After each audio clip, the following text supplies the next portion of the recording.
ही इसके नीचे से उन फॉलन एंजल्स की आवाज़ें रिकॉर्ड हुई हैं जिनका जिक्र खुदा के कलाम मुकाशफा की किताब चैप्टर 9 वर्स 14 टू 21 में जिक्र किया गया है। यहाँ लिखा है, और चौथे फरिश्ते को जिसके पास नरसिंगा था कोई कह रहा था कि बड़े दरिया यानी फरात के पास जो 4 फरिश्ते बंधे हुए हैं उन्हें खोल दे। आगे लिखा है कि वो 4 फरिश्ते इसी घड़ी के लिए कैद किए गए थे ताकि एक खास घड़ी, दिन, महीने और साल में आज़ाद होकर 1/3 आदमियों को मार डालें। इन 4 फरिश्तों के साथ एक जंगजू बदरूहों का एक बड़ा गिरोह था जिसका शुमार 20 करोड़ था।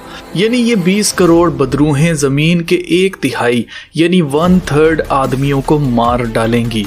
अब ऐसे वक्त में जब खुदा के कलाम में लिखा है कि आखिरी दिनों में दरियाए फरात बिल्कुल सूख जाएगा ताकि वहां मशरिक से आने वाली इसराइल खिलाफ फौजों के लिए रास्ता बन सके, तो अब एक ऐसी वीडियो सामने आ रही है जिसके मुताबिक दरियाए फरात के नीचे से अजीब आवाज़ें रिकॉर्ड हो रही हैं।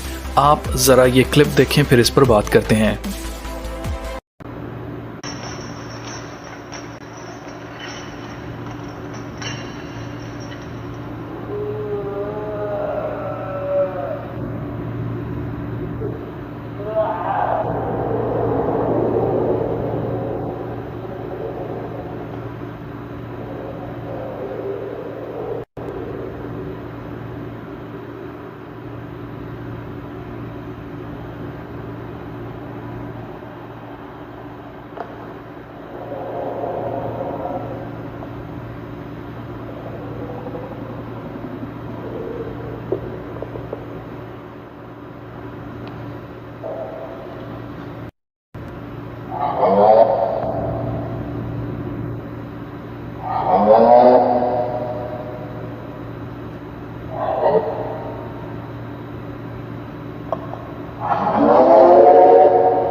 Yeah.